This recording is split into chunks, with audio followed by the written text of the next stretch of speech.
Hello, everybody, and welcome. I forgot to unmute my microphone when first pressing the scene change button there. Uh, but welcome, welcome, welcome. So happy to be live today on August 5th.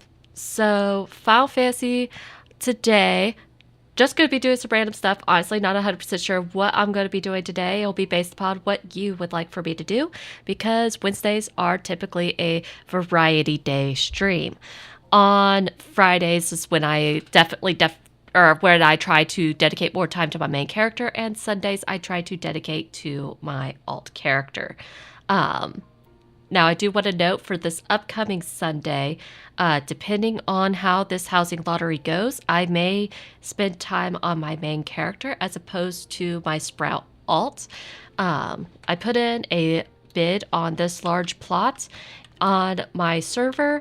I am not extremely hopeful because there are already over 60 bids on this thing. So I'm going to increase that size. That way you all can see that number says there are 60 entries. So I'm not holding my breath as far as getting this plot necessarily, but I would love to get it because a lot of my FC members are in this ward. Like plots that are over here and all around here. I originally wanted this house here. I bid on it when this ward first became available years ago, and there weren't very many people that bid on it. I still lost. And this one was the first one to come up since. So, fingers crossed, really hoping that I get this house. Because I would love to be able to say that I finally have my large house acquired after years of trying to acquire one. Speaking of housing, I had some questions about some of the most recent recipes that have come up. One of them being, I'm in the wrong class here.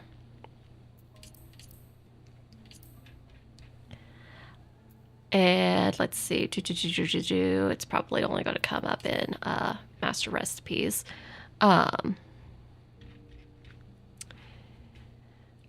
It has to do with like some of these new crafts that just came out, like this ancestral alloy aspected aether conductor, but more specifically about this crumbling aqueduct.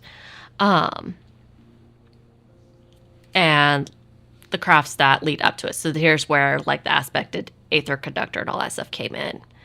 But the talk about the crumbling aqueduct, like some people were like, man, I was really expecting with how expensive this is on the market board, I was really expecting to see something on here say something about the sea, considering on streams in the past I've said, oh, well, if it's expensive, you could expect it to be the sea. Well, I failed to consider a handful of items that they tend to come out towards the end of expansion, such as this crumbling aqueduct.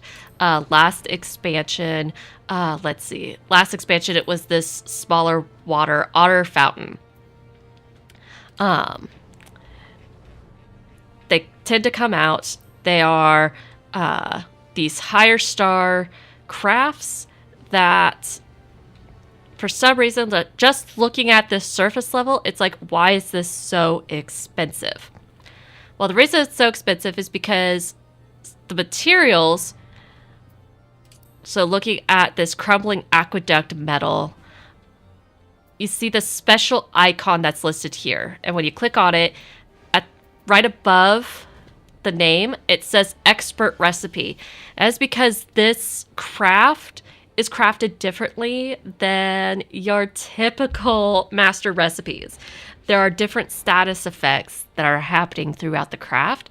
Not only that, but you have to meet a minimum threshold for your craft, which is generally above what you would expect for your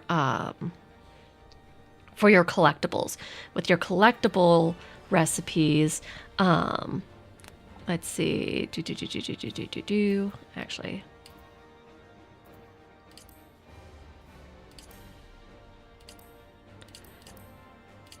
here we go. with your collectibles, let me just do it as a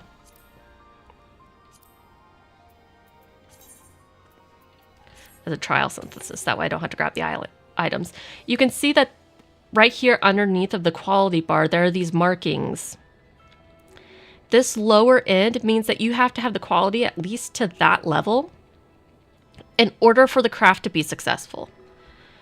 The higher it is, the better for a collectible, because in this green area, you're going to get more rewards. In this blue area, you're going to get the minimum rewards. Blue or yellow, you're going to get a little bit better. And green, you're going to get the maximum rewards. With these expert crafts, and there's one for alchemist too, so I'm just going to stay on alchemist rather than switching back to goldsmith. With these expert crafts, I'm going to hit trial. That marker, there's just a single marker and it's damn near the top. Okay? Which means that you have to have nearly perfect quality for this craft right here to be successful. So just going to try to, so normal, now I have CP cost is reduced by 50%. Now I have centered, my action success rate is increased by 25%. Well, I'm going to be doing an action that has 100% success rate anyway. Robust, reduces loss of durability by 50% and guarantees sturdy material condition for the next step. Oh, great. I didn't want that right when I was getting it. I wanted to be able to do innovation, but reduces loss of durability by 50%. Okay. But I'm barely putting a dent. Like, this is going to take a hot minute to even get this quality bar up to where it needs to be. Increased progress are 1.5 times higher than normal. I'm just gonna go ahead and groundwork. But like, notice that I'm being a lot more strategic with my craft than just running a macro. Let's see. Robust. Reduces loss of durability by 50% and guarantees sturdy material for the next step. I'm going to go ahead and do that even though I don't have innovation up.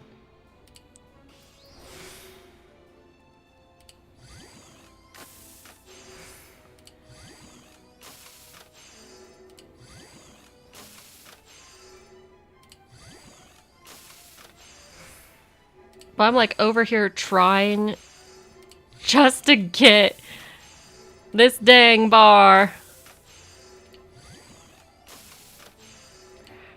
Like, it's taking everything to get it up there. Now, notice I don't have food or anything like that to help me with this like I would normally have.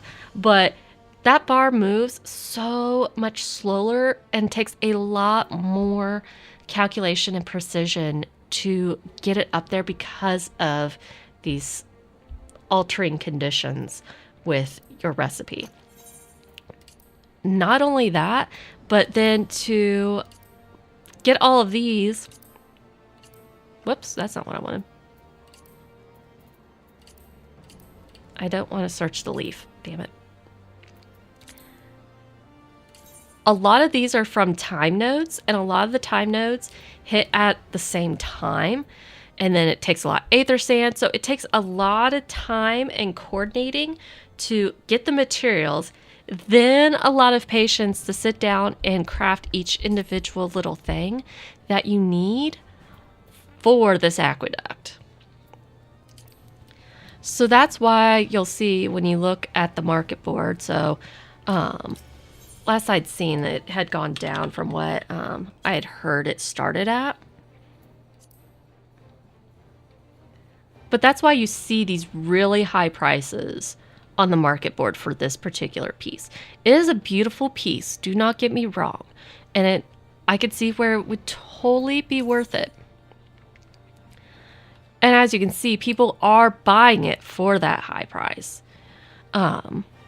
Because, trust me when I say, it's a pain.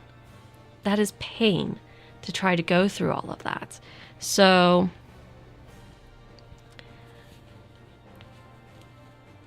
understand that, especially when you are paying for something on the market board like this, think of it as you are giving them gil for their hard work and their time creating this for you. So if I were spending gil on the market board, which I'm not right now, I don't have a ton of gil at the moment after bidding on that large plot. But if I wanted this item, I would probably just buy it on the market board. Bless this person's soul that puts all 5 of these on the market board. Like, bless their soul for doing that, because I'm just like, absolutely not.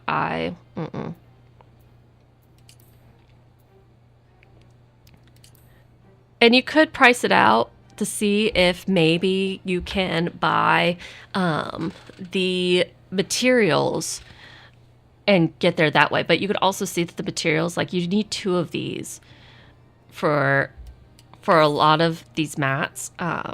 Let's see. The aqueduct was in the master down here. So yeah, like cutstone, that's a regular material. Yaktel spring water, that's a regular material. What you need is the crumbling aqueduct resin. You need 2 of those. Crumbling aqueduct metal, you need 2 of those. Crumbling aqueduct fragment, you need 2 of those. So you need those on top of these other pieces. But then on top, like beyond that, like this is, I'm not a goldsmith at the moment.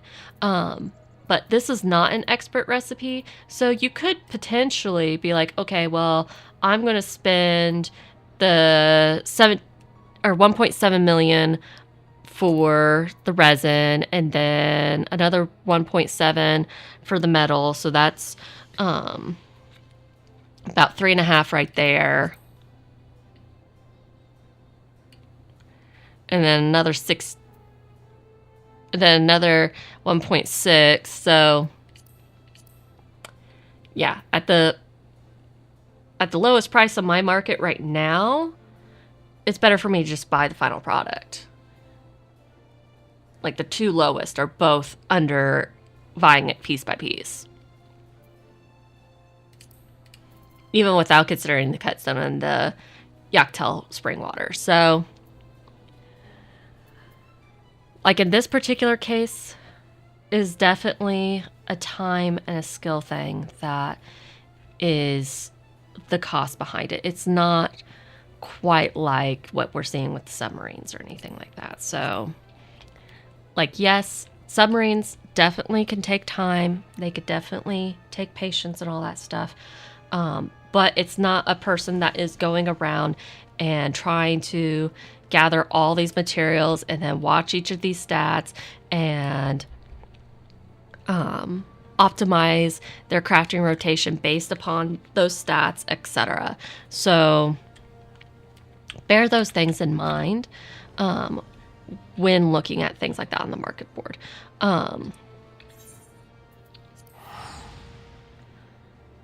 But because I had left that out, good morning, Fruit Juice Box. How are you doing?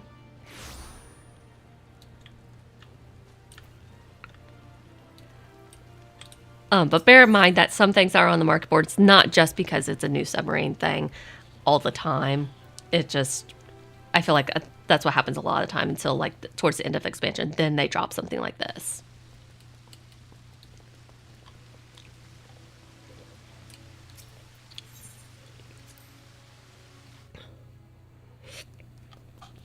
That is awesome. I really wish that I'd been able to go through the Stormblood and go through Reaper on that one, because I feel like Reaper would be so much fun in Stormblood.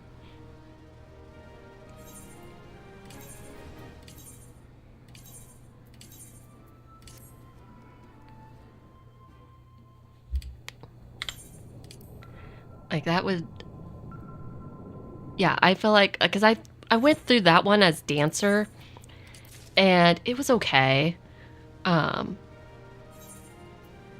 But that's also because it's like that one is supposed to be like the war Baron 1 and stuff, and I was too anxious to go through that as tank. So I'm like, I could see Gunbreaker, because that one was out by the time I got to Stormblood. I feel like it would be fun, but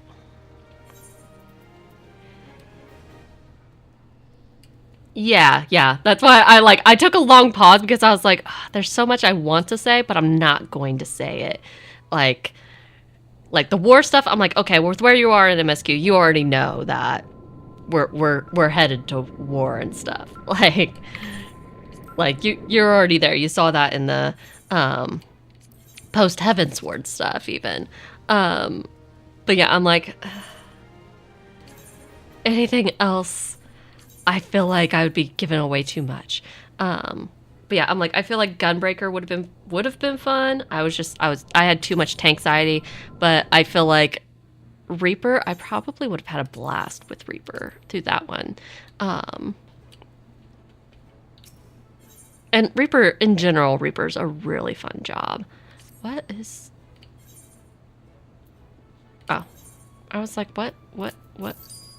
I don't know what I did to my user interface to do that. Oh. Okay.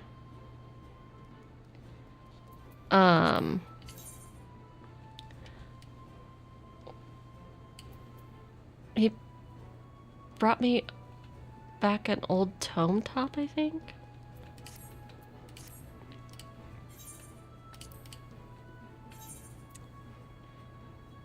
Pretty sure my item level is past that on Viper. Okay, and then that one's definitely an old crafted.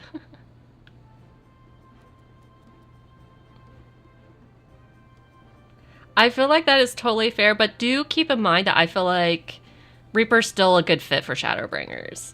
Like, obviously, because the Warrior of Light, or Meteor, as like some people online call him, even though he went in as dark and everything, I feel like Reaper is still a very good fit for Shadowbringers.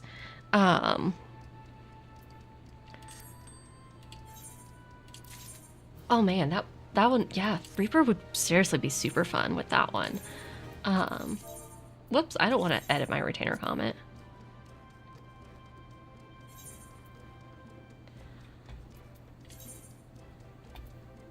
I should. Let me see what... Oh. Okay, I'm gonna go with my item level is definitely higher, because I'm not, like, I don't even have this 740 piece assigned to a gear set anymore, apparently. So I'm gonna go with, yeah, apparently, I have some outdated gear and stuff like that. But there is this 560 that is level... Oh, that's 89. That, of course, that's 560. I was like, wait, what? That's really far behind. That is so good. I feel like having a helpful FC 100% changes the game. Like, I probably would not be nearly as committed to the game if I hadn't found the FC that I had joined years ago. Which I'm not a part of that FC anymore. Not going to talk about any of that stuff. I don't want to. But it was something that, like, when I started playing the game, I started playing before COVID, and I didn't join an FC until, honestly, it wasn't that long before COVID when I joined this FC. But then during COVID, I started being better about socializing. I had a lot of anxiety when it came to socializing online. I got cyberbullied a lot when I was younger. So I always, like, I didn't have a very confident online presence for a very, very, very long time. And I feel like a lot of my transition in that happened after, or well, during COVID, after I joined a free company that was really helpful and really, really nice and very inclusive. Like doing things in game, even though there were a decent number of people that were to in game at the time, because at that time it was Shadowbringers, and they were doing like level 80 treasure maps and stuff like that. They would still do things that were inclusive to lower level players. And like one of the traditions that still gets continued into the free company that I've established now is on Fridays, my free company does something that is called Farming Friday. And with Farming Friday, what they do is they go into extreme trials to farm mounts for players. And it has, I will say nowadays, it has developed to be a lot of in-game trials just because the regulars that show up are mostly in-game players. However, they decided to establish so that way they could stay in the regular rhythm because of where they've progressed to. They have to keep up with like mechanics and stuff like that mentally, and it's kind of hard to shift. But they dedicate the first Friday of every month to going into older extreme trials for newer players, for any past expansions or any of that stuff. But when it was like first established by someone in the free company that I was in, that a bunch of us were in actually, how it was done was it was just we gathered up and we farmed mounts for whatever trials people needed mounts for. And we started with the lowest stuff. So like for A Realm Reborn, with those trials, with those extreme trials, you get ponies. And so let's see. Let me find what tab those are even on. And I'm inside of a house. But we would farm for these pony mounts for anybody that needed not Incadus and not Alsfid. Alsfid is the current Twitch mount, and then Incitatus is a Wondrous Tales mount. But we would go into those extreme trials and be like, okay, who needs any of the Realm Reborn mounts? And we'd farm those trials until everybody had all of their ponies. And then we'd be like, okay, who needs anything from the Heavensward extreme trials? And we'd farm those until we got all the Heavensward extreme trials. And then we'd be like, okay, who needs anything from the Stormblood trials? And we'd farm all those until we got everybody their Stormblood extreme trials. And we would do that every Friday night as an event. And then after that started really taking off, then another event got started where they were like, okay, on Saturdays we're going to be doing treasure maps. Bring whatever treasure maps you have, and we'll go digging for that treasure and go into any of those portals that happen to come up. Which, by the way, on those treasure maps, if you ever end up with one, in the description it'll say like it'll tell you how to work the map. Like you have to use this cipher to examine the elements. But then it also, that last line says level 100 full party, 8 players recommended. That is just a recommendation. So it's like other players could be whatever level technically and still join for that treasure map. It's just this map is going to end up spawning in an area that typically you want to be level 100 for. And then the 8 players don't have to have a full party. They suggest it, but you definitely don't have to have it.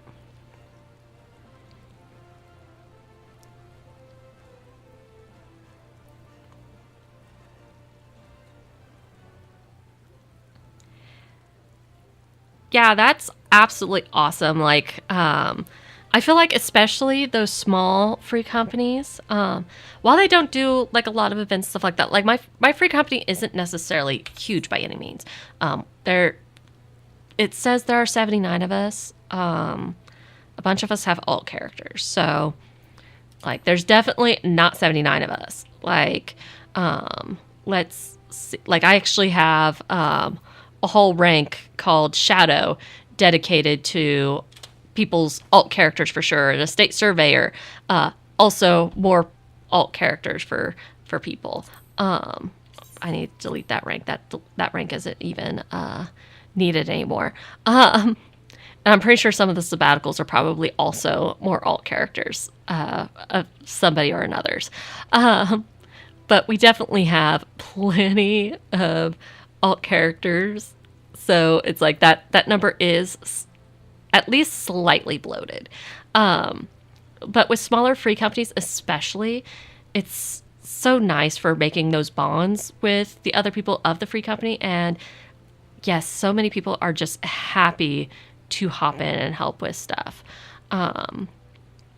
which makes them so great.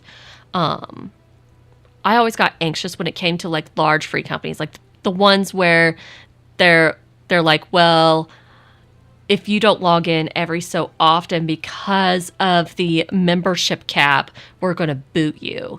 So that way we can recruit other active members. And they're sitting at almost 500 members.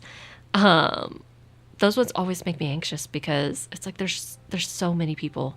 So many people. And I can't imagine managing that many people. Like, that's enough. No. I would not be able to lead a free company that is anywhere near that large. Like, that would make me anxious. That would make me so anxious. Just thinking about it makes me anxious.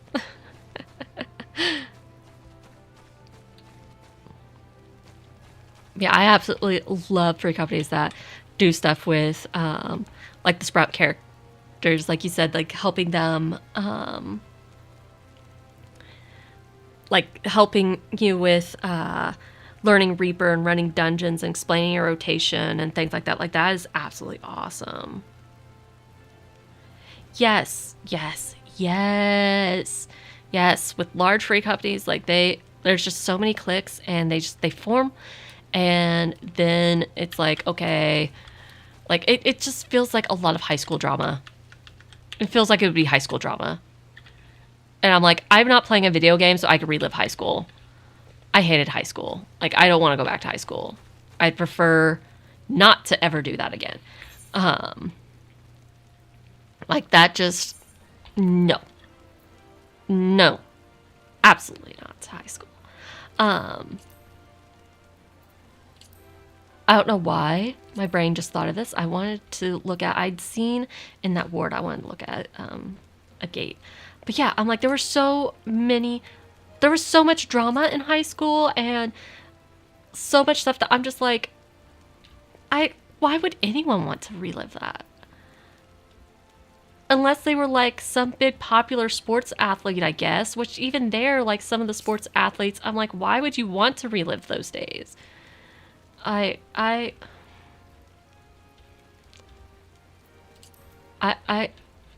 can't even fathom it. I don't understand it. Why am I not finding this item? I don't even know what it's called, to be completely honest. I'm just like clicking through things and hoping that I see it based upon this based upon the icons.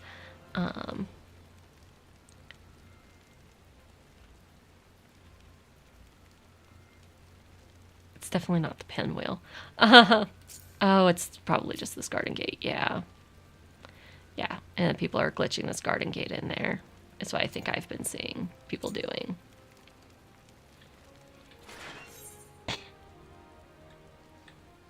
Which is totally a cool idea.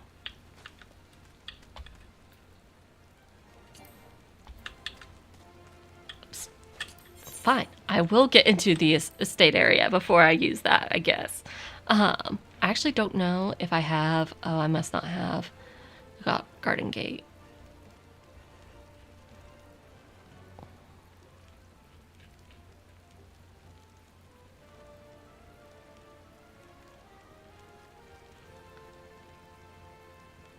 Yeah, it's like I 100% like get going into a small free company and everything.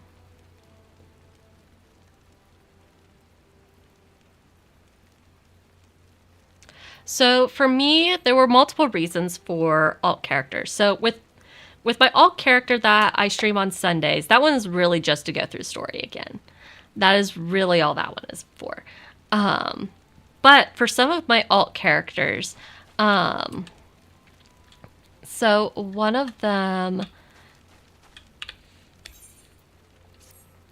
let me find them on my list here. So here's one of my alt characters. This one is actually a little bit deeper for me as to why she exists. One of them is because she was A Realm Reborn character. And I had no idea where she was. Like, the game didn't point me to where she was by any means or anything like that when I downloaded and everything, because by the time I came back to the game, it was Shadowbringers. So I don't even think the game knew where she was at. It took me a very long time to find her. The alt character that I actually made first was this one. Yes, she got lost in the void for the longest time, and then she got revived because I really wanted to play with my character that had the back tattoo. But this particular one was because the free company that I was in, what they wanted to start doing was they wanted to have buffs happening more often, and they wanted to have a better way to do fundraising. So how they accomplished this was by having additional free companies that basically fed into the main one, which meant that they would purchase like a small house, and then they would unlock the workshop and work within the workshop. But for those free companies to properly feed into the main free company, those alternative free companies needed characters, but then they also needed they needed characters to be in them. They needed characters to be able to move the buffs from one free company to another, because, like, for instance, I'm going to remove this wheel. I don't think I have any crafted. No, I don't, which is fine. But anyway, when I look at, because you have to, like, you craft it, but then you throw it into an oven for 3 days. There's only one grade 3 slot available, and you can only have one wheel stand. So that means that you only have one of these really nice buffs every 3 days. And they wanted to have one of these nice buffs happening all the time. The problem is that they're untradeable.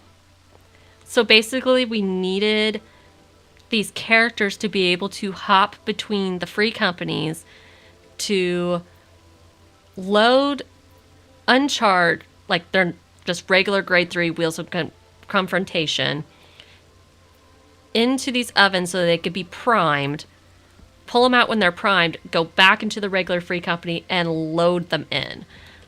Because, like, I would go into here and say convert, and then I would use it.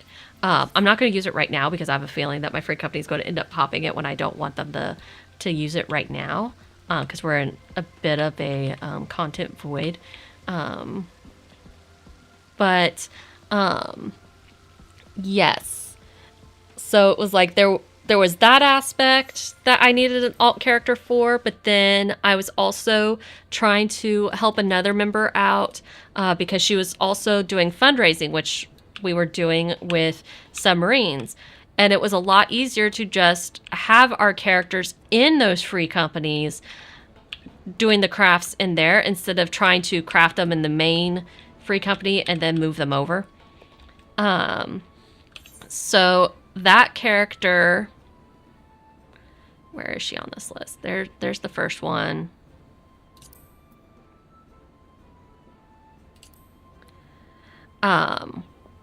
So she hasn't been on in a while, which is why her battle jobs don't show up.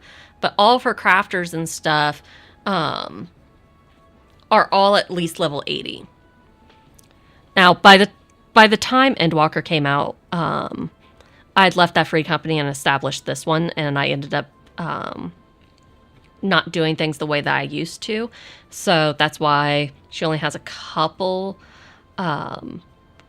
She has 2 of her gatherers and 2 of her crafters up to level 90. And I never leveled her to 100. But she leveled all of that stuff. And then I have another character that at this point she's now on a different server that I also did all of that stuff with. Because they had 2 additional free companies with the main one. So I leveled 2 alt characters to throw into those free companies to help with all that crafting and moving of the buffs, etc. And then I found the 1.0 character and was like, no, I'm not going to leave you lost to the void. There are other reasons that some people do alt characters, and that would be because of your high-end duty, or related to your high-end duties. Some people, what they will do is outside of their static, so some statics have a rule saying that you cannot progress in Savage or Ultimates or anything like that outside of your static. But you need to practice with a different character.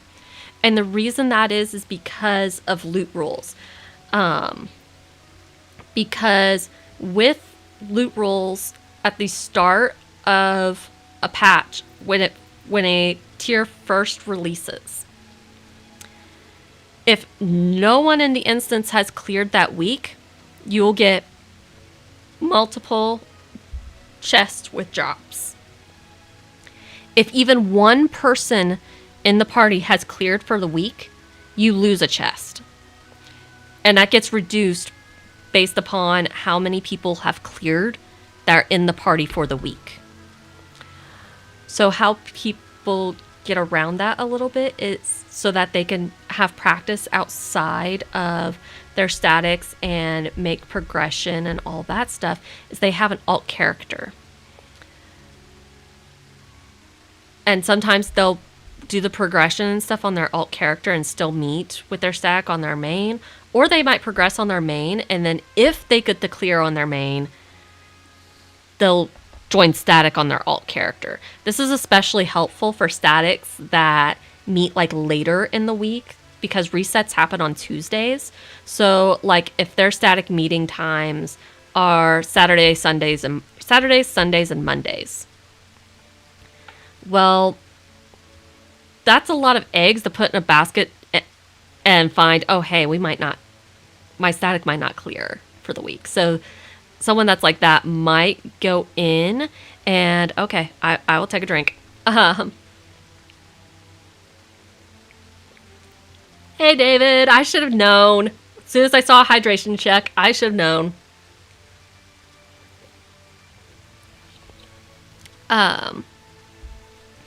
But anyway, people that have those statics that progress later in the week may do progression in Party Finder with their main character. Yeah, I hope you're doing well too. They may do progression on their main character in Party Finder earlier in the week, and then if they get their clear, have their alt ready to go for their static. So that's another reason that people may level some alt characters. Some people do it for story. I did it because I had free company work that I was doing. Some people do it for Savage. Another reason some people do it is just because of roleplay reasons, as far as I'm aware. But there are also plenty of people that are like, if I'm going to do that, I would rather just buy Fantasia and a name change every once in a while and go that route. As opposed to having to level multiple things. But my alt that I have that I had leveled originally because of free company work. She ended up still being useful because I sent her to a different data center because that data center became new at the time. So she moved over to Seraph when Seraph first launched, and she obtained a large house during the very, very first housing cycle. Hey, Lethal, how's it going? And so she acquired my very first large house. Like, I didn't have my free company house at the time. I don't even know that we had a medium at the time. I think we were still in a small plot for my free company when she acquired her large plot. And my main character here has, for her personal house, is still a small private. But, like, yeah, like right now, I don't have a ton of time for my alt characters. As I said, like, I play Boba mostly because of MSQ redoing, and then on top of that, I feel like it's a lot better with my general content area because of trying to be as inclusive as I can can possibly be for people that are not completely through MSQ. Because if I do stuff on my main character, I'm potentially going to be doing stuff that's spoilery, you know? So having Sundays dedicated to Boba is nice. But in past expansions, I definitely had a lot more free time than what I have now. I actually had last expansion, I had leveled those ones that were crafters, and then on top of that, that one that, this one here, let's see, if you search info, she's been on more recently, so her stats are going to come up. But I had several of her jobs up to level 90 because she was one of my ones that I had just in case I managed to do progression on my main character outside of my static. This one was kind of one that was like last on retainer for that, but she still had one, maybe two jobs up to level 90. I know she's to post Endwalker. My 1.0 character here is the post Endwalker, and my character that's on Seraph for a little bit was also one of my potential alts that could hot swap in. She's also one that I had leveled to level 90 on a couple classes. But yeah, like right now, I definitely don't remember to do my weekly stuff. I don't usually have time to do my weekly stuff. Which is why I'm so hyped that they are making adjustments to the game to be more inclusive to those of us that don't have a whole bunch of free time for alt characters. Yeah, most of the time I would say for people that are making alt characters, especially if they're actually dedicating time for their alt characters, it's probably either because of static reasons or because of guild making reasons. They could be doing those, could be leveling some crafters, for instance, like that alt that I pointed out that I had leveled. Where is she on this list again? This one. Like, she wasn't working in that free company anymore, but I still went ahead and leveled a couple jobs for her up to level 90 last expansion. That was for guild making reasons because there is a cap on leaves. And leaves is one way that you can make some guaranteed gil in the game. Right now I'm sitting at 97. So I can turn some of those in while I'm talking.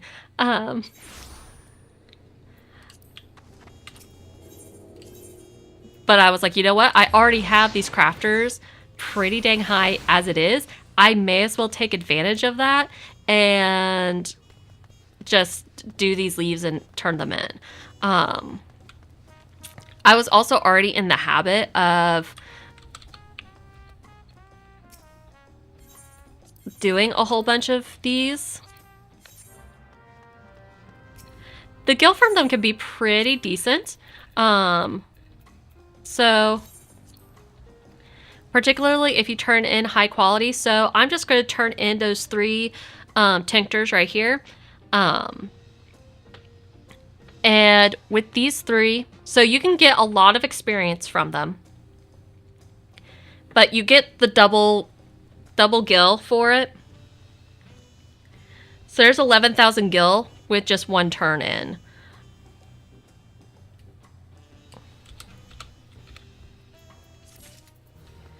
I usually, so to get my 10 levels each expansion, I do my leaves. I do my leaves, I do my daily grand companies, and I do whatever special order things are happening. But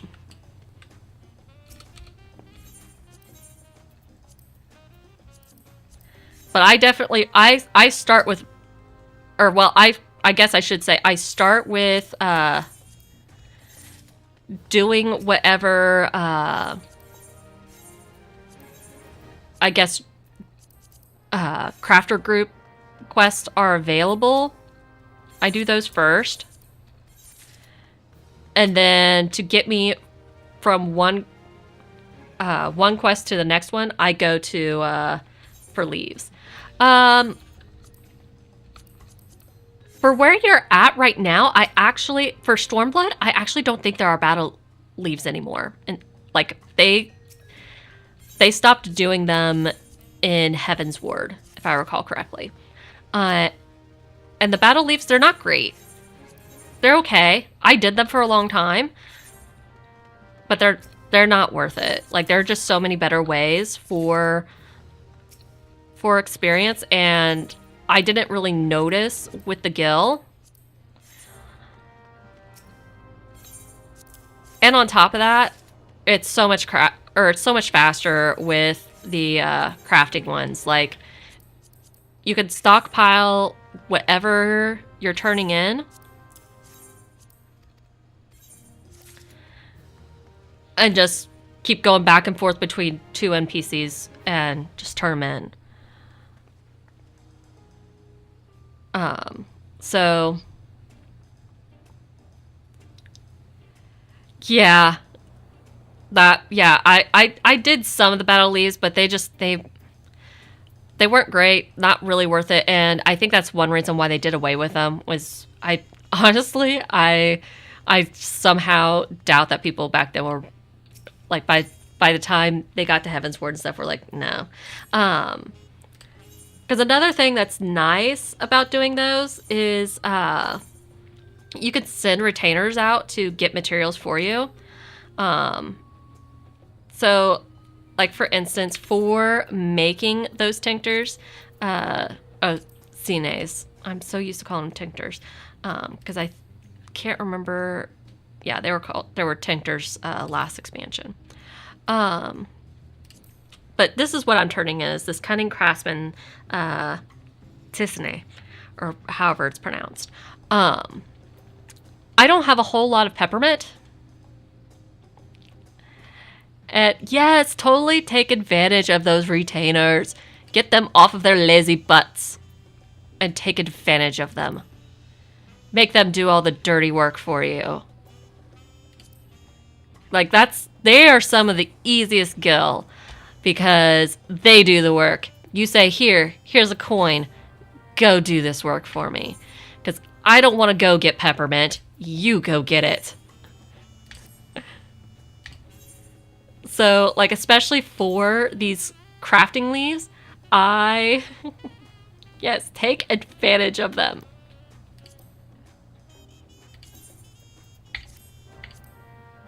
Not in the way that's probably implied there, but take advantage of them.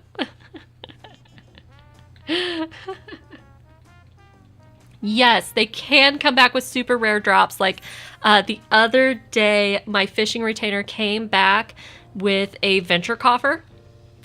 And granted, it had dark brown dye in it, unfortunately, which is not a super rare one. But sometimes I could come back with venture coffers that have like jet black dye in it, for instance. So yeah, like you could just send them on quick ventures. Yes, you have to throw them 2 coins, but they get a ton of experience, and they could bring you fun stuff. Yes, and you could you could do stuff like that where you make them look like certain things. Like my retainer here is supposed to look like my husband, and I'm gonna go ahead and send him out on that one. And then this one is supposed to look like one of my cats that I had years ago that passed away. Unfortunately, like she was born with some sort of kidney disease, and it finally took her out when she was 7. I've not had very good luck when it comes to my fur babies. My poor fur babies just like to die young on me. But this one was after my fur baby. My other ones are all just random. They're not based upon anything. Yes, honestly, it was kind of amazing that she made it as far as she did, because cats are just so good at hiding stuff at like that. Yes, I know. I know VTube Studio's not showing it, but I am like turtling into my shirt right now, burying my head into the collar. I know, I've got so many retainers.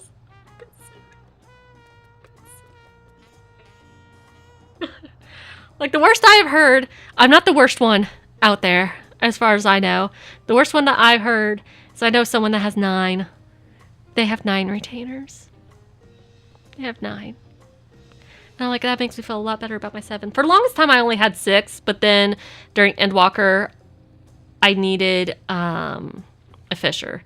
I think 9 is the max.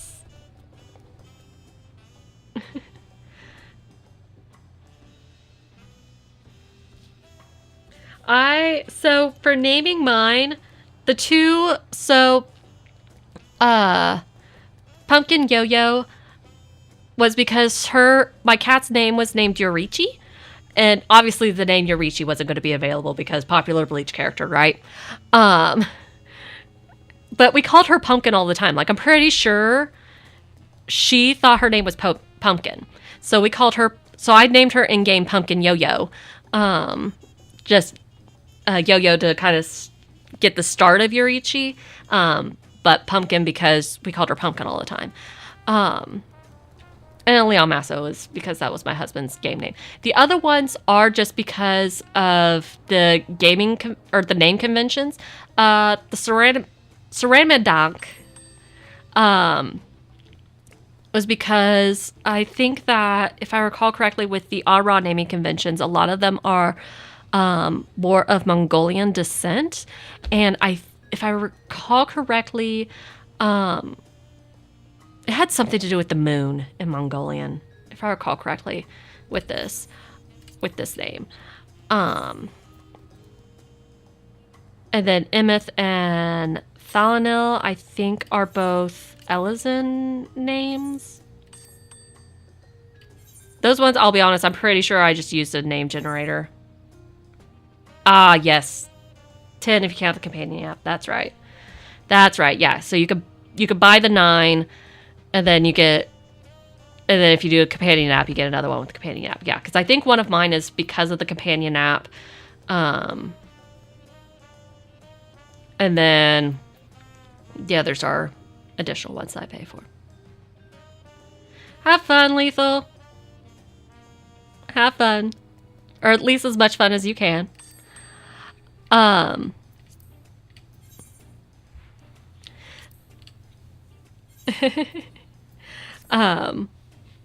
anyway, I don't like to gather most of these mats myself. Like, some of the mats, to an extent, you might have to gather. But one reason I have so many retainers is because, yes, I would not get more. I would focus on the 2 that you have, for sure. Um, and make sure that you're sending them out and figuring out everything that you need with those two first. Only expand if you actually need the storage space or if you need more jobs. If you find you need more jobs, I would recommend that you have one of them as a battle, one of them as a miner, and one of them as a botanist. And try to do it with 3 retainers and not with 7 would be my recommendation. Because notice I have 2 battles, 2 botanists, 2 miners, and 1 fisher. So it originally started as 2 of the 3 I suggested, and then I added an fisher. But fisher, I found not completely and totally necessary. It's a nice to have, but not necessary. But some of these materials, like which I do think is fine, especially if you start off, like I would take advantage of the fact that they're both botanists right now, before changing either one of them, for sure. And try to work on leveling, like if you're working on leveling crafters or gatherers at all, I would level your botanists, of course, so that way your retainers can still level. But then as far as crafters go, focus on the crafters that utilize botany so much, such as your carpenter and so on. But the reason I like my battle retainers, for instance, is because particularly at like some of the lower levels. Oh, where is it? Where are you? Small saliva. Farming these is annoying because they are random drops from that damn draft thing. I had to get so many of these for freaking submarines and stuff. So many of them. Like, for longest time, both my battle retainers were doing nothing but getting me this damn saliva. I mean, at least nowadays, I will say, like getting some of these materials, this saliva actually comes from some mobs that are in open world in Heavensward. Because I did have to go out and farm it a lot myself too, even with them going out and getting them. Like, I think you could get some of these mats from dungeons, but that one in particular, I do remember they're like the best farming spot that I found were these mobs that were in Sea of Clouds. And it was annoying running around killing all of these dang giraffe things. And I felt bad because I'm killing these dang giraffe things. And I'm pretty sure you also needed them for MSQ for something. So I was like trying not to hog all of them all the time. But also at the same time, I'm like, damn it, I really want all of them because I want this damn saliva. But they did get better because eventually, like, for instance, like this tumbleweed claw or tumbleclaw weeds that I need for the medication that I'm making now for these leaves, you can get an alternative way because they started tying them to bicolored gemstones, which are you get from fates for Shadowbringers onwards. So it's like that's helpful. But I'm not doing fates like all the time to get them, so a lot of times I'll send my retainers out for those too. But lower level, like being like, okay, now let me make a swap to a battle job here.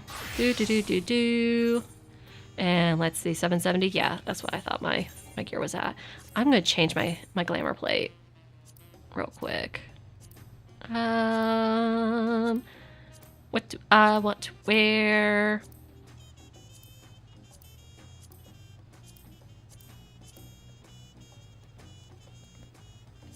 Say that's really more of a Reaper look instead of a Viper look, but what's up? I'm clicking through things really, really fast. This one here and this one here are both Rumi outfits. So this one contains, I haven't reworked this one quite yet. This one I did before they did the Glamour update to have items more unlocked. But with this one, it has a combination of some PvP pieces. So the critical hit B1 tour headset, so that way she has her microphone. The breeches, so that way we have some shorts. The Isle Farm hand boots, which is something that you get from Island Sanctuary, which you can unlock after Endwalker. Critical hit C1, which is also PvP. And then I did use the street jacket on this one, which is a Mog station, but there is a PvP jacket that also looks just fine. I just already had the street jacket, so I put the street jacket in my glamour, but it's not a necessary part of the glamour. It's something that in-game items work perfectly fine for it. Now this other Rumi glamour, this is what it sounds like glamour. This one is all in-game items. Even though I have this necklace glamored onto there, it doesn't show up, but that is one that you eventually get from MSQ. But PvP, PvP, Dancer Artifact Pants for Dawn Trail, Island Sanctuary, and yeah, there are 3 PvP pieces from this one. 2 of them are critical hit pieces. One of them is Republican Signifier. So that way, the reason I did a Republican Signifier was to try to have her healed,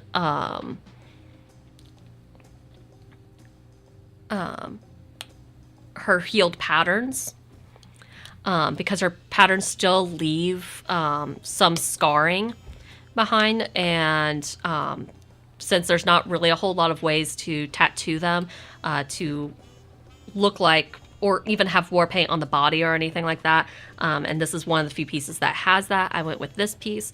There are some other pieces, like for instance, the level 74 dungeon in Shadowbringers has some arm pieces that also have some arm paint, and it was it's also pretty nice. I had a Zoe one, but I think I overwrote that on here. Yeah, I don't have my Zoe one anymore. I did make one like around Halloween last year. I did glamours for each of them. I never ended up reworked. I definitely wanted to rework Mira's for sure, because Mira's, I did Mira based upon Lancer and Dragoon. And again, this was before they reworked all the glamour stuff to not be job locked. So I didn't have quite the options to work with. As far as the pieces go, like having this on Viper wouldn't have been an option before, because those are the dancer pieces.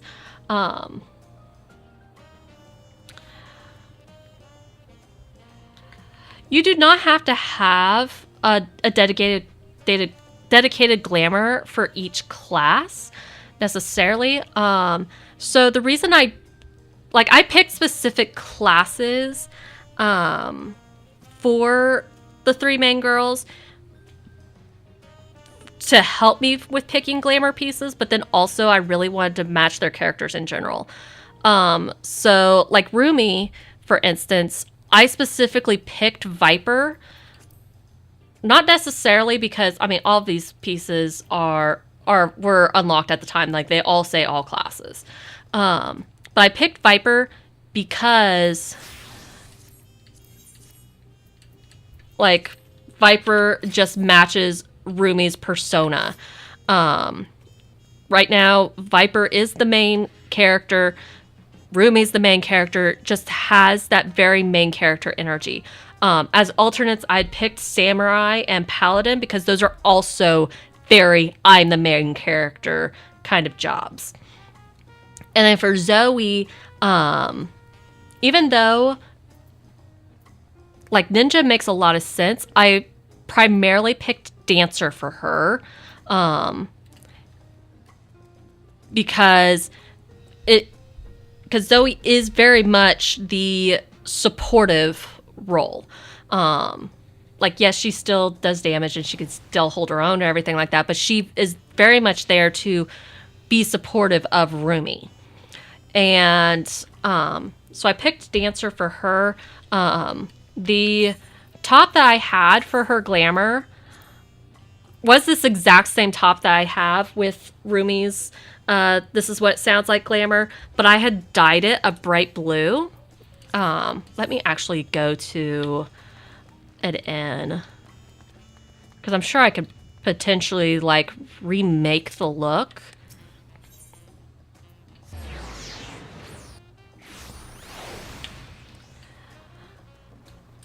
But anyhow, with Dancer has the two-handed glaives, very much ranged, because as we see quite a few times in the movie, Zoe is throwing her smaller weapons quite a bit. And I felt like Dancer especially matched her persona the best. And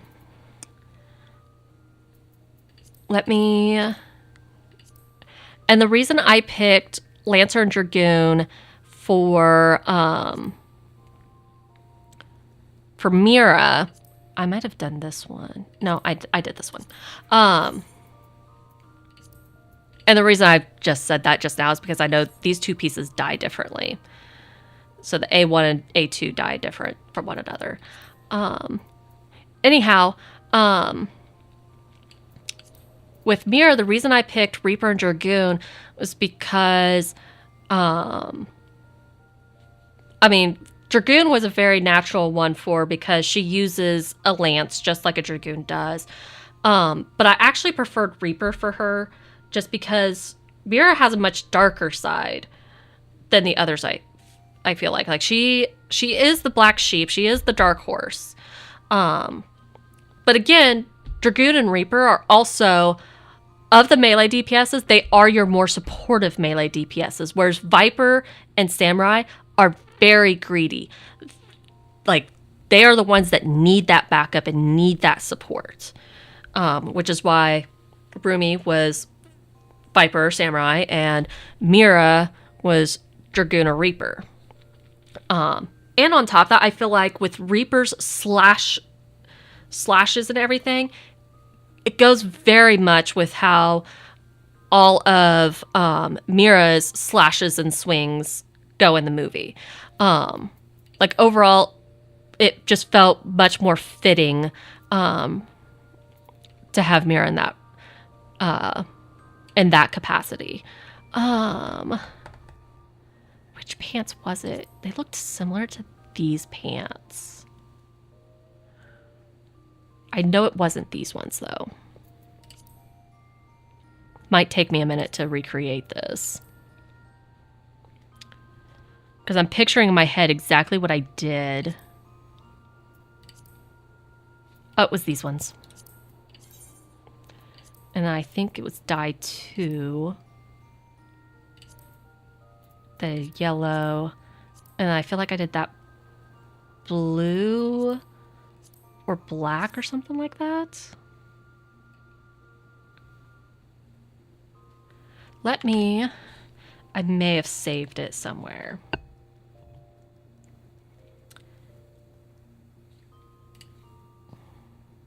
Because I feel like when I created my glamours... Oh, I'm really hoping I created this account with Google, because I don't remember my login. Okay, I did. Oh, I only uploaded the Rumi Glamour. Damn it. Of course I only uploaded the Rumi Glamour. Because I've had people ask me about my glamours before. But anyhow, with this, I cannot remember exactly how I dyed the bottoms, but I'm almost positive I used these Baronio cutlets for the bottoms, which also comes from Island Sanctuary. The gloves, I know I did not use these gloves. I think these gloves are still pretty nice.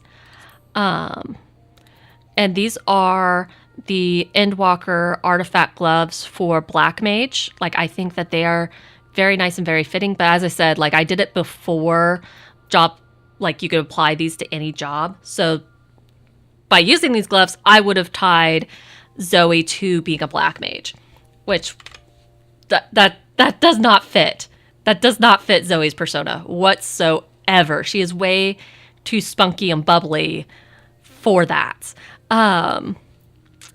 Instead, I had used, it wasn't these gloves. It was gloves from the Mog Station, though.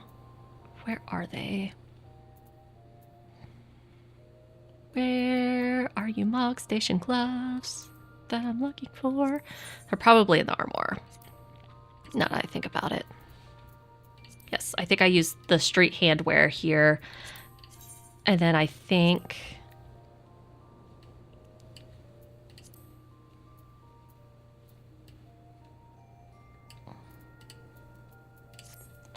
Nope. Nope. Nope, I did not paint her fingernails. Excuse me. Remove the dye from her fingernails. There we go. And I'd applied it to the glove. I think I must have selected like a slightly different yellow. Because sometimes they dye a slightly different color, even though you use the same exact dye. Like, that yellow doesn't quite match the yellow of the pants because of the textures. So I probably used a little bit different of a yellow. I might have left it black. Like, I might have left it like that. The headpiece, I used the same PvP piece that I used on the others, which was the critical hit tour headset. So that way she was singing. And then I'd used these casual boots that are from the Firmament.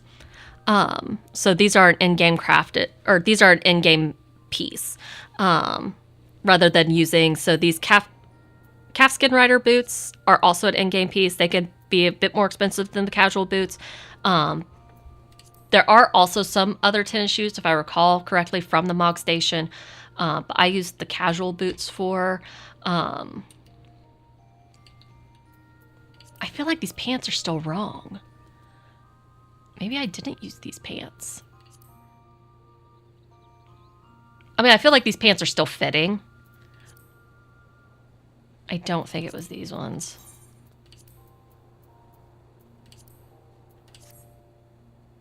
No, that looks further off. But there are several capri-like pants that do work really well for Zoe. Personally, so far, the ones that I've thrown on, I like the Baronial Cotlets the best. But I don't feel like those were the ones that I ended up using in the video. I'm just having a hard time remembering which ones I used in the video. Hey, Felicia! I know it wasn't those ones. And I know it wasn't those ones. Those ones are too straight-legged for Zoe. They were definitely poofier. And more shaped like the Baronials. I feel like I did something off with those. Like, I know I dyed the main part of them yellow. And I probably dyed either soot black on the other part or some sort of blue or something. It might have been red, actually, because I know several of their pieces had red in like weird spots. The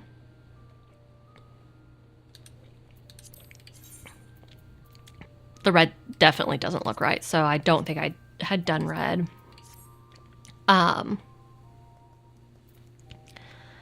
But yes, my Zoe glam looked something like this when I did it.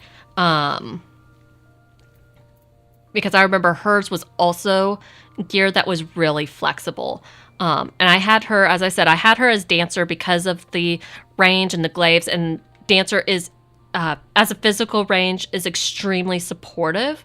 And I feel like of the three, Zoe is probably the biggest support. While Mira does provide a lot of support, particularly to Rumi, I feel like Zoe is the main support for all three of them because there are several times that she has to back Mira up. So I felt like having her in that physical range role was more fitting for her. And then having Mira in that supportive melee was more fitting for Mira. And then having Rumi in that melee, I'm super greedy, grr role was the best fit for her. But there are also times where I feel like Paladin was also a good fit for Rumi. It just was not nearly as strong of a fit for Rumi as Viper or Samurai. But I went Viper because I'm like between those two, I play Viper more. But yes, those are both Rumi glams. And this one is because a couple people in my free company and I we very slowly were working on something. It just took me forever to get my part taken care of because I had to level Dancer up to actually get these pants and be able to dye them and stuff because I was like, I need these pants for this glamour. It has to be done. There was just no other way around it. Like I had shorts that was going to work for this glamour and they were okay, I guess. I don't even remember what shorts, but yeah. So like as far as which glam is my fave, as far as like between the three characters or between all of my glamours that I've made so far.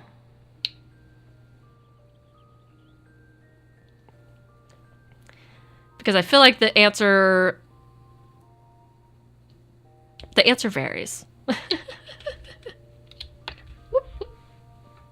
I'm over here fidgeting with stuff on my desk and throwing things everywhere.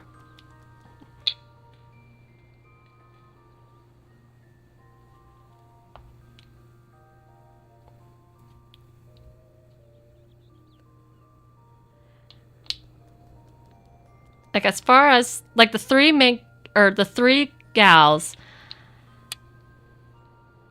I mean, with the three gals, the Mira one was definitely my least favorite that I came up with, that I shared on my socials. I felt like hers needed work, and I was going to rework it after they did the update, and I ended up not doing that. But it's hard for me to pick between the Rumi and the Zoe. The reason I kept the Rumi ones is because with what I'm working on for my free company, or with a couple people in my free company, my character is Rumi because her hair goes with it the best. Like, yes, I understand Fantasia, or the esthetician can change my hair and all that stuff really easily, but it's just she leans into Rumi extremely well. So that's why I kept the Rumi glams. not necessarily because it was my favorite. I did really like the Zoe one a lot. Like, I felt like that one came together extremely well. But I would say, like, the least favorite of the three gals, I can, without a doubt, say that one was the Mira one. And I feel like that one was mostly because of the pants. Like, I had a shirt that worked okay. Like, the shirt worked fine. But it was just fine. Like, it was, oh, it definitely wasn't one of these oversized ones. Like, no. No, no, no, no, no, no, no.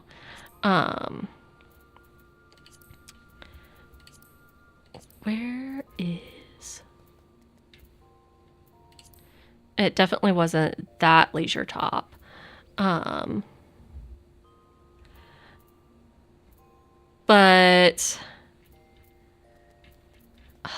where... I don't think it was those shirts that I used either. Like, I had a graphic shirt somewhere and all of this. Honestly, it's been a while since I've messed with my glamours. Oh, this is the jacket that can work for Rumi. Before I continue with Mira there.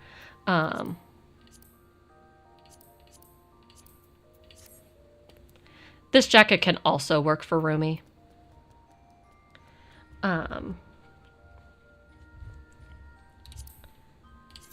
And then, like, the other top still dyes to whatever color.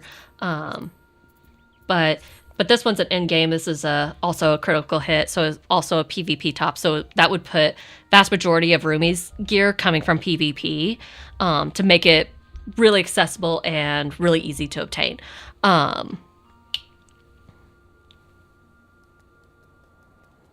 I would, so I go back and forth. So sometimes I go with glamours that fit my character.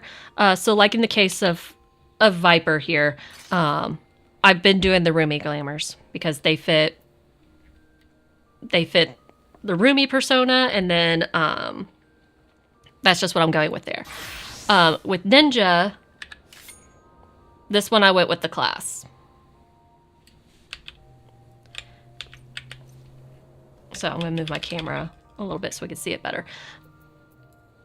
So like that one is much more, this is a very, very ninja outfit. And then like Dancer, I had the Zoe glam for a little while. Now this is very much a Dancer outfit. But I feel like it's a matter of playing around with things, because some of these pieces that I have for this outfit, for Dancer here, are not Dancer pieces. So like these gloves are Black Mage gloves. So even though they're labeled as Black Mage, I felt like they fit Dancer in this outfit really well. The Quan pants are regular pants. And then the sandals, those are actually Astrologian sandals that I have on her feet. And I feel like this glamour, I also had it on Astrologian for a little bit because I was like, I feel like it's fitting the Astrologian. Oh, hey, it's not just a little bit. I actually have it as my Astrologian glam right now. And I am using this weapon here because I'm like, I feel like this is a very Astrologian looking piece.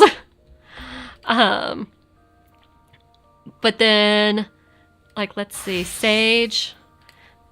I don't feel like this is a very sagey looking outfit, but I feel like it just matches my character a little bit better. I guess. I'm not actually a very techno-y style kind of person. But then others, I was like some of them, I just was having fun and creative with it and playing around with some different things. Like, this definitely doesn't fit Red Mage as far as its very on guard feels and stuff, but I thought it was cute, so I went with it. And then I think I also using it on Pictomancer. Yeah, I'm also using it on Pictomancer. I feel like it's a little bit more fitting for Pictomancer. These bottoms are actually scholar bottoms. I felt like they went with this outfit a little bit better than... I don't even know what I have assigned to scholar. I guess that's kind of a scholarly looking outfit. I have no idea why I have that book from, but my ideas. So I play around with a lot of glamours, but I also do look at Eorzean collection to kind of get some ideas. So like this outfit that I have on right now, I can't remember what glamour on there it was inspired by, but I was inspired by somebody for sure. But like I just play around with some different things to see what looks good together. Like I feel like in their glamour, they just had this top and I was like, oh, those would actually look really good with these caster bottoms. Like sometimes it really is just going through and clicking around on things. And sometimes it is a matter of obtaining that item and looking at it and thinking, I want to make something around that. Like I knew the second they unlocked all the class, like they said, if so long as you can equip that, you can glamour that to any of your classes. The second they did that, I knew that this headpiece right here, that is actually a Ninja Viper headpiece, I was going to be using it for Dancer. I knew it was going to happen because I got that headpiece last expansion and I was like, oh my god, that looks so beautiful. Surely, since this is the dexterity melee, they made this available for physical range. Surely they did that because this just looks like a veil that would be used for Dancer. Nope. I don't remember what the tome headpiece was when they came out with this headpiece, but it was not a veil like this one. They made the striking a veil. And I was like, you gotta be kidding me. What the actual fuck? Now, I kept it around because I still used it on my ninja glamour. But as soon as they announced that, I was like, yes, I am making a Dancer glamour centered around this veil. And then I saw that the current artifact Dancer top has a very, like, it has parts of it, like this sleeve here, that looks very much like the same material as the veil. So I was like, okay, I feel like this top is going to end up working. The pants, I honestly had no idea until I was clicking around on the pants. And I was like, that doesn't work. That looks okay. But I mean, the bottom's kind of weird and I'd have to put some sort of boots on it. And I don't know that I love that. That's weird. And like just clicking around. And then it was, I clicked around on things I had. And I was like, oh, that doesn't look horrible. Let me see what this is going to end up looking like. And so I switched it so that way, I think I did metallic gold and then suit black. And I was like, ooh, that looks really good. And I have a tendency to, I somewhat have a vision in my head and then I kind of start with a couple pieces and then start adding other things to it. Like, I had no idea I was going to use these black mage gloves with this outfit. I had no idea I was going to use these pants with this outfit. I didn't really know I was going to use these shoes with this outfit either. I just knew I wanted to use the veil 100% for sure. I was solidified. Like, I was going to make this veil work for a Dancer glamour, one way or another. And then I focused on the top because I was like, you know, if it's not centered around the top, then I need to figure out the top very quickly because the top is just such an important part of an outfit. And then everything else can kind of fall into place because, like, gloves are kind of an accessory. You don't necessarily need gloves. Like, I even keep the Emperor's New gloves or just have false gloves as kind of backups for the event of, oh, hey, I didn't find something that I necessarily like. Let me throw on these vacationer gloves that give me some fake fingernails and some bracelets. Or, oh, hey, that bracelet looks weird with this wrist that I have here. Bam, let me throw on the false nails that I have, or let me throw on the critical hit nails that I have. I really like the critical hit ones because they have like a ombre with the glitter that is happening, which is why I use these ones specifically with the Roomy Glamour. Because I think at one point they show the girls all have false nails throughout the entire movie, and I think that they have glittery nails a lot of the time. Not all the time, but I do think particularly in the beginning of the movie when they're doing the world tour, I do think they have glitter in their nails. So I thought that the ombre with the glitter there was a good choice. And I think Roomies in particular were black, so just leaving them right as is worked really well. But I did top and then pants. Then I figured out shoes because sometimes what I'm envisioning for shoes has to change based upon the pants. Because, like, for instance, when I clicked on these pants, I was like, okay, that looks okay, but the bottom part looks kind of weird.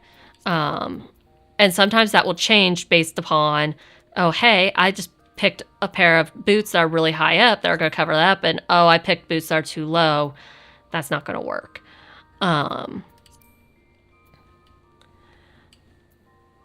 But the reason I go pants before shoes is because I cover my character up pretty decently. Some people are more of the mind of being like, I'm going to throw this on no matter what anyway.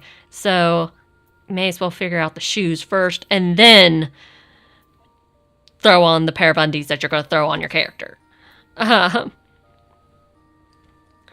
Yes, like some people are just like, no, I really want my character to be showing that butt. And I mean, like, you could throw on the pieces that go with the outfit originally. Like, that can potentially work.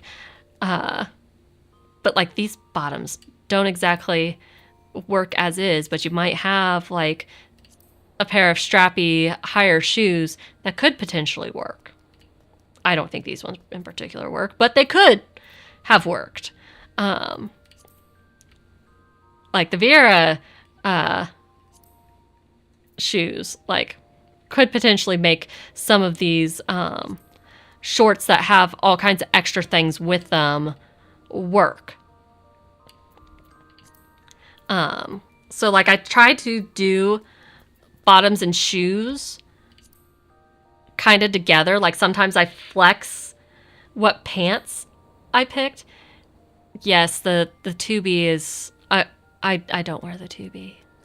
I don't wear the 2B bottoms. I think I have them. I think. I should have them. I don't even know if I threw them in my glamour dresser. I don't know. I probably have them somewhere in here. I don't wear them. Yes, they knew what they were doing. They made those, and they know what they're doing when they constantly tease during Fan Fest about the butt sliders. Like, they know what they're doing. They know what's happening. And they know what they were doing when they came out with Emperor's New Breeches and being like, guess what? We have nothing on there. Especially when they know people mod the crap out of the game. Like, they knew what was happening. But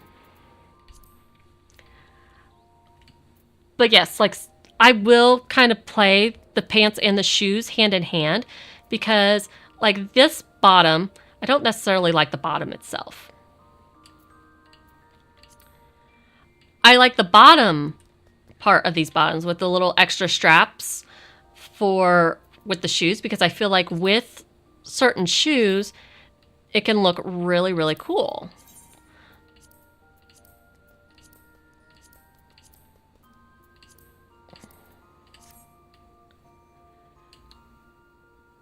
So like, okay, not those shoes. There was,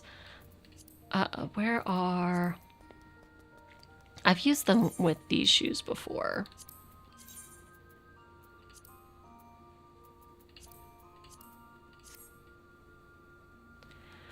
maybe it wasn't those shoes. Yes, they definitely have some ballerina vibes going on with those shoes. And, whoops, cancel. And you could actually even put those with the ballerina shoes. I don't feel like that dyed quite the same black as the rest of the bottoms did. But, like, those bottoms, I do like those bottoms and everything. I don't like the skirt part of the bottom because it looks weird around the butt because, again, they knew what they were doing when they made this skirt because people still use it. But this skirt was intended for a top like this one that covers up the butt. I just clicked on that top really quickly because I saw that it was going to cover up the butt. Because it was actually, this was a summoner top from Heaven's Ward. Where do I have it? Because it's one that it's very similar to this where, here it is, where it's short in the front so you could see the skirt, but then the back part of it is covered. The shoes that came with this outfit, I didn't like the shoes that came with this outfit, so I didn't get the shoes that came with this. And this is a reskin of the Heaven's Ward artifact gear for Summoner. This can be obtained in PvP. I had the original, and then they came out with this version, and I like how this one dyes better. Not one of those moments that I got really pissed off because I was like, damn it, I put all this work in to go back and get the original. And I was most pissed off with the Dancer artifact from Shadowbringers because I put in all the work to get the dyeable version of that, which takes going into a Shadowbringers extreme trial and getting so many totems for that one. And then last expansion, they decided to make a reskin of this that dyes better. So, I mean, now that they have the two dyes, it dyes fine. Dyes fine now. But originally this dye 2 wasn't there, so you couldn't dye the metals or anything like that. And I was like, okay, this metal's okay. Personally, I'm not a big pink girl. I'm not huge in the pink. When I was younger, I loved pink, but I don't love pink now. But then they came out. Where's she at? Where is she? Where is she? Where is she? They came out with this version. With the antiqued bronze metal and the blue in the bottom.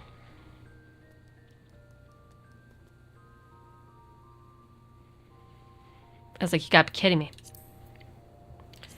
And now with this one, it does only have the single dye slot. So you can't dye the metal on this one. But originally you couldn't dye the metal on the other one either. But I was like, I liked the antiqued metal look so much better than the bronze. Because the bronze didn't have the antiqued look. I felt like they put more work into this version.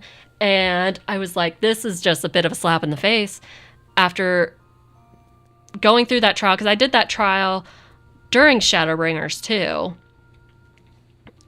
So it was kind of painful to go through that trial.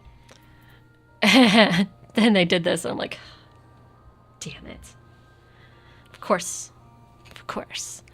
But they only did it for Dancer and Gunbreaker because they didn't have older artifact pieces to do for them. For the Realm Reborn jobs, they did it for their Heaven's Ward artifact gear pieces, and then the ones that came out in Shadowbringers, they did it for their Shadowbringers artifact pieces, and then those two, they did it for their Shadowbringers ones because that was the oldest they could potentially go.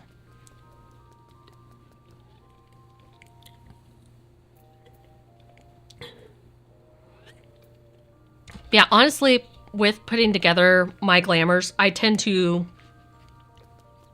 have some sort of vision as to what I want it to look like to begin with, or I have some sort of piece I want to build around.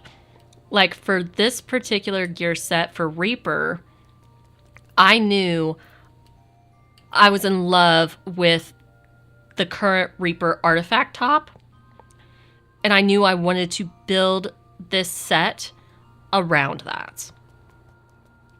So I slapped it on first and then added other pieces to it. I left head and gloves for last. I don't tend to care as much about my head pieces. Aside from, as I said, with this dancer one, I was like, I have to have this veil. But I know some people are really big into their helmets and stuff. I prefer to see my character's face and her hair and everything. One reason why I don't play Dragoon all that often.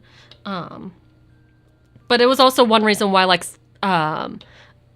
originally when I Fantasia to Vera, people were like, oh, good luck with that. You're going to miss hats and stuff. I'm like, I pretty much don't wear hats anyway. So, you know.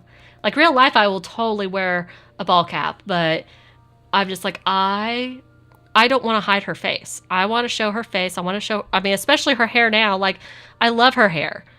I love having Azima's hair on her.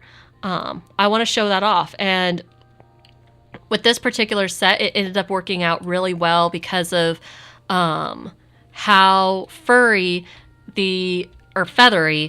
this particular top ended up being. I was clicking around on top or on headpieces and stuff. I ended up going with a dancer headpiece here.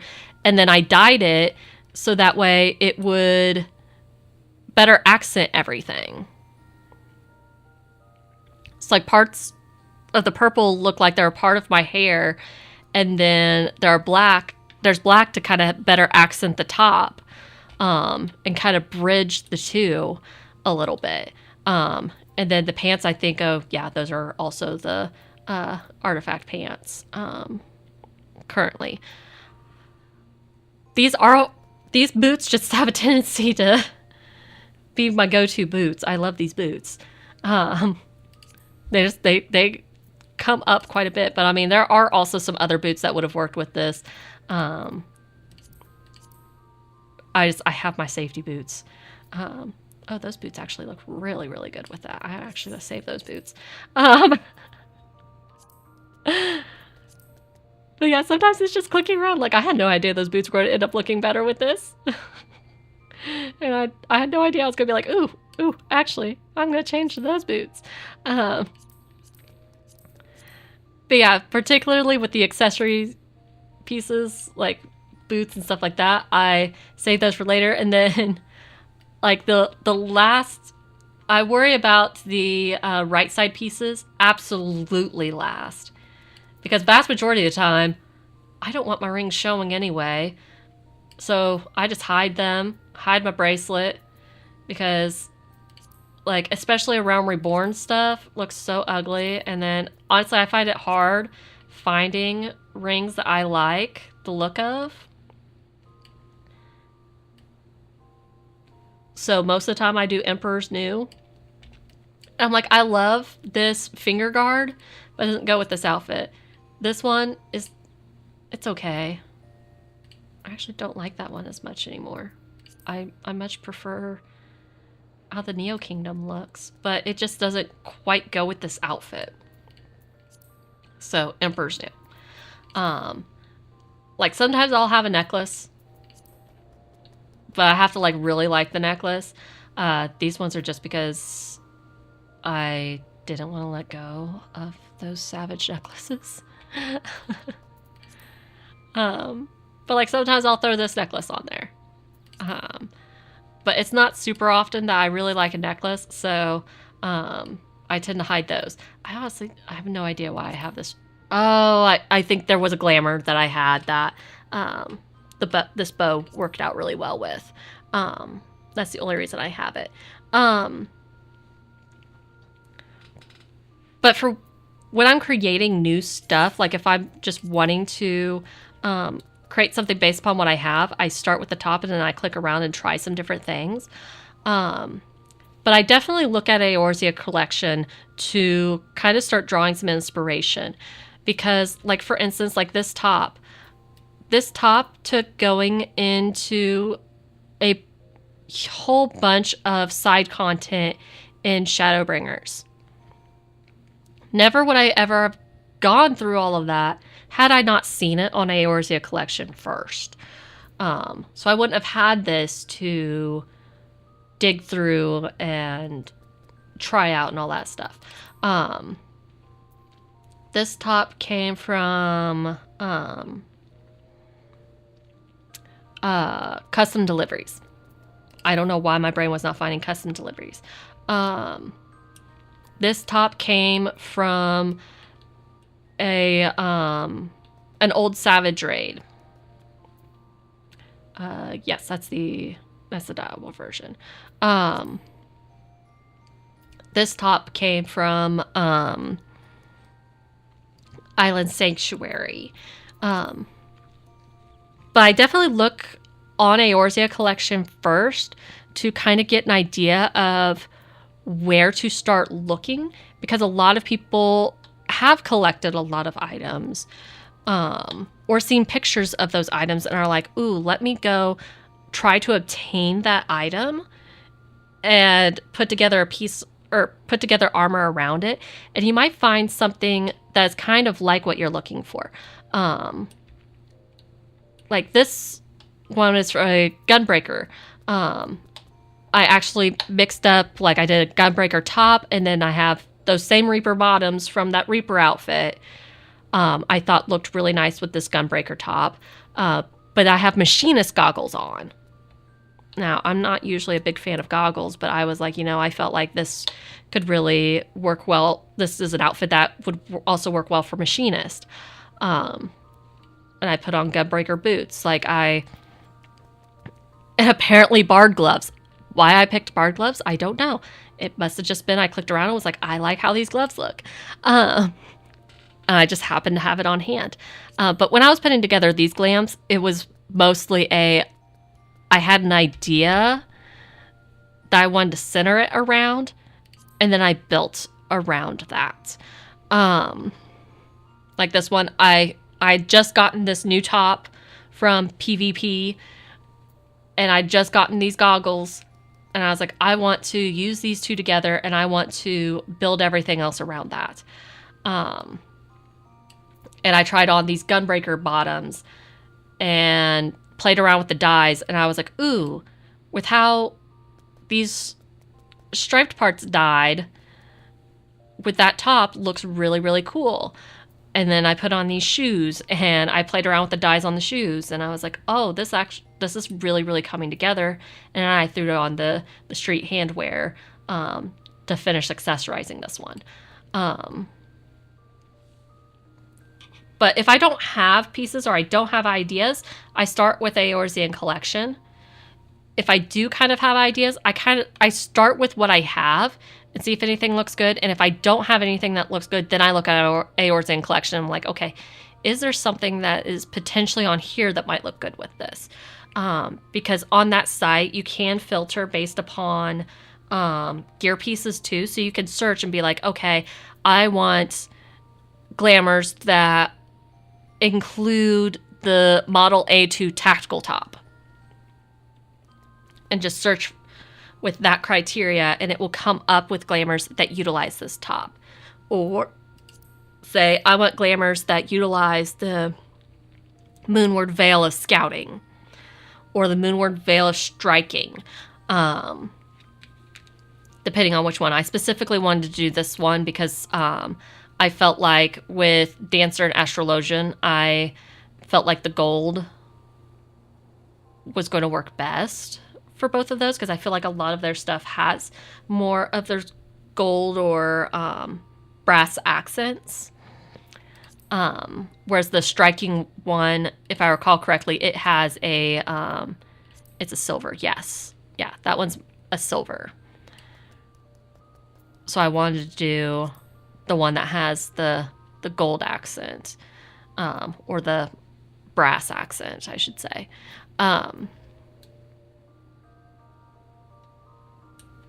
Yes, I agree. My character's skin tone especially is warmer because she is a wood Vera. If she was a snow Vera and had that really super pale skin, I think that this veil would look better.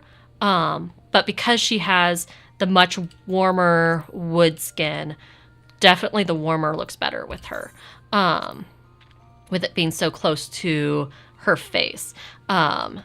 Now, so for other stuff, I'm like, I don't mind as much having the cooler stuff, but especially with the veil and it being right there on her face, and the veil being something that you want to accent her face and everything, the gold just, it really pops.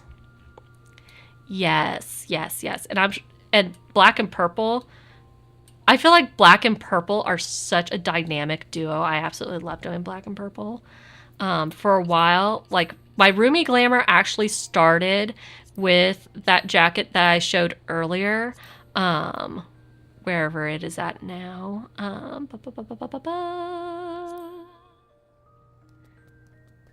Where is it? There it is. It was this, and it was dyed purple, and then I had, I don't think it was these the shorts that she has on now. She had a different, I think it was maybe these shorts. No. Yeah, it was these shorts. And then I think she had like a higher pair of boots to cover up the red on these shorts. Where are my expedition boots?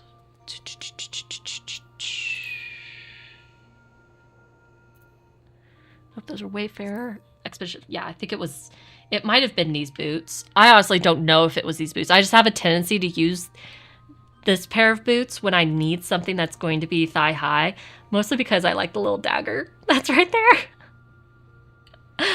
Like, these are a pair of boots that just tend to be my go-to. I don't think it was these boots that I used. I probably ended up using, I probably ended up just embracing the red and doing shoes like this one.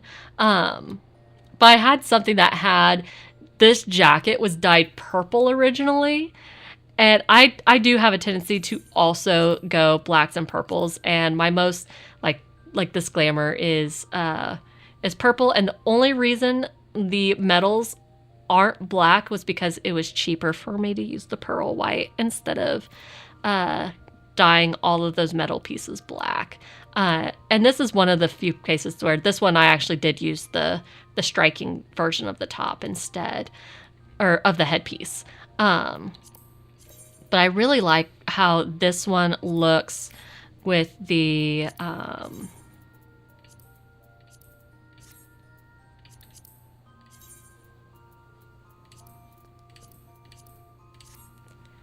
like, I like how this looks with gunmetal black.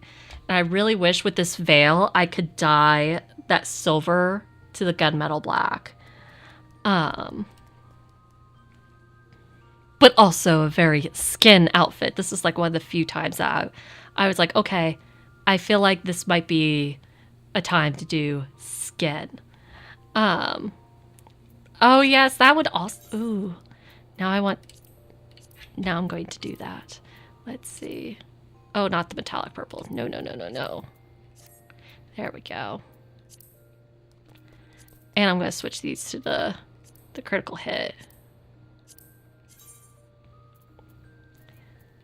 Black, purple. Ooh. Ooh.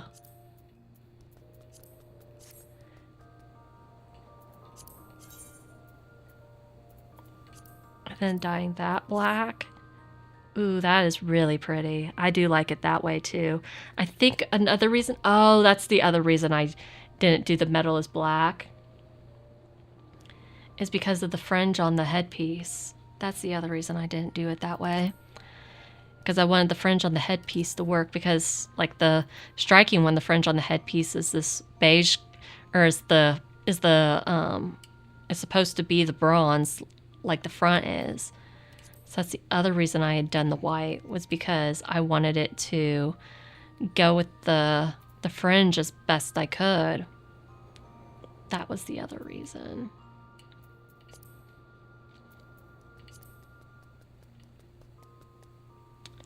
If only I could dye that. But I feel like this hairpiece, like, let's see, let's do part of it black and part of it purple.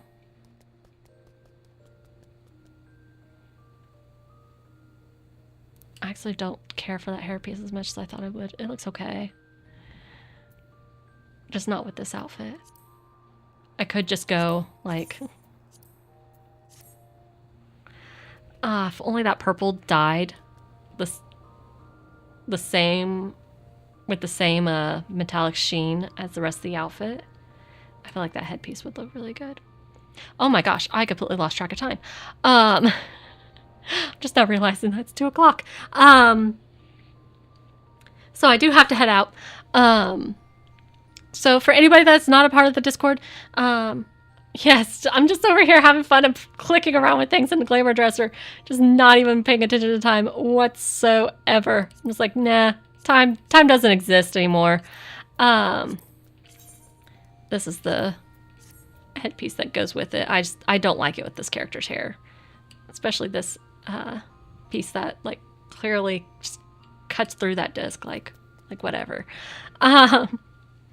But if you're not a part of the Discord yet, you should be able to type !Discord into the chat, and it will give you a link to the Discord server. With the Discord server, there are all kinds of resources. I'm almost positive the Eorzean collection that I've mentioned a few times during all of this is one of those resources that is listed in there. Yes, so there should be, yes, I did include Eorzean collection. So on that Discord server, there is a channel called FFXIV Resources, and there is a thread post in there called Glamour and Housing. And in that Glamour and Housing thread, the very, very last link has a link to the Eorzean collection where a lot of people in the community, the Final Fantasy XIV community as a whole, have gone through, created amazing glamours, and have shared their glamours on that site and everything. Do keep in mind, though, with some of those pictures can be taken with screenshots that are modded, whether that be that they use filters, modded poses, etc. So do bear in mind that some of the things that you see on there might not look 100% the same in the game. So that is something to think about as you are going through that website and kind of considering what pieces to go farm for, whether you want to spend forever and a day farming a dungeon for, where is that godforsaken chess piece? This godforsaken chess piece.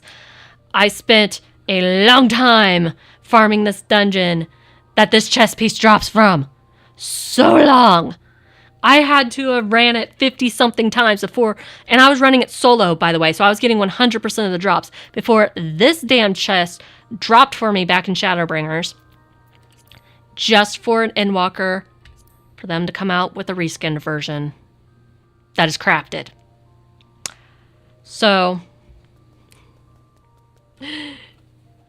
yes, it is an awesome top. I love the top.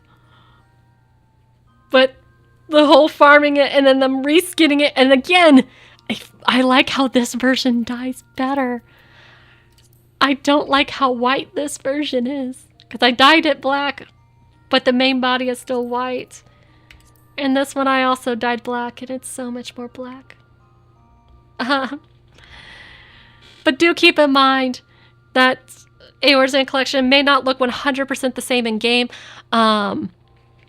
And also do keep in mind that, you know, as I said, you may spend a while farming for something, just for something to get reskinned later. Like, it's all fair game for reskins to happen. Just like it happened with this particular top. It doesn't always happen, but sometimes it does. Anyhow, I will be back on Friday with my main character. The house drawing is not until Saturday.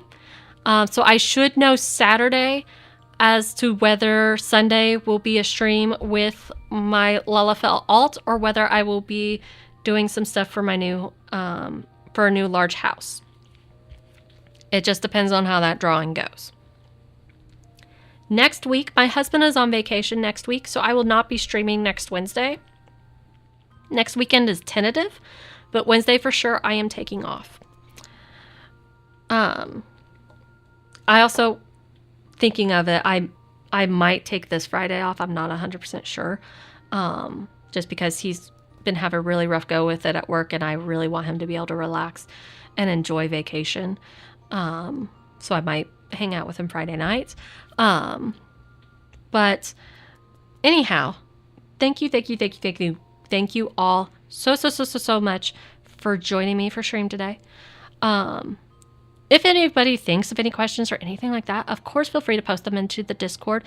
I will respond as quickly as I can, and others in the Discord may respond to you as well. We are all more than happy to help.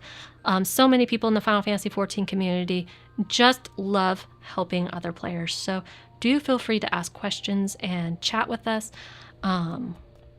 It's what we're here for. And with that, I am going to head out. Have a wonderful, fantastic rest of your Wednesday, and I'll see you next time.